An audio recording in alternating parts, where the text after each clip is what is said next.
Hi everyone. Have you ever wondered what math is? So, this is Clarence Liup and we're going to talk about mathematics. Yes, mathematics. Lagi naghanap ng X. Yung lagi may computations and endless numbers. And karamihan sa atin ayaw kasi nahihirapan. Pero kahit ganun, bakit humans bother inventing it in the first place? Because math isn't actually about numbers. It is the underlying logic of reality na ngayon. It's the secret code running our world, our nature, our technology, and our economy. So today, our team of 4 is going to show you why 10 core mathematical concept exists. So, our first concept is patterns in nature. Tingnan mo yung tiger stripe or zebra's coat. Why do they look like that? Why didn't nature just make them a solid boring color?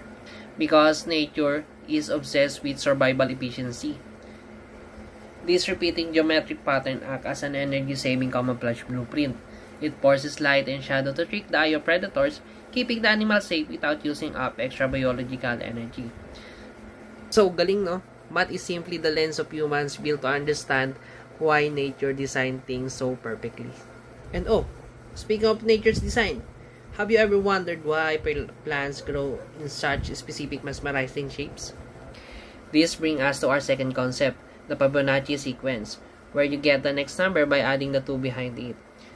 1 plus 1 equals 2, 1 plus 2 equals 3, 3 plus 5 equals 8, 8 plus 5 equals 13, and so on. Alam mo ba, if you count the spirals of pineapple, it hits those exact numbers every single time. But why? Alam naman natin na plants don't have brains. They can't even count. But they do it because it is the only mathematical way to pack seeds and leaves tightly together without them overlapping or crushing each other. If they grow randomly, the top leaves will block the sun from the bottom leaves, and the plant would literally starve.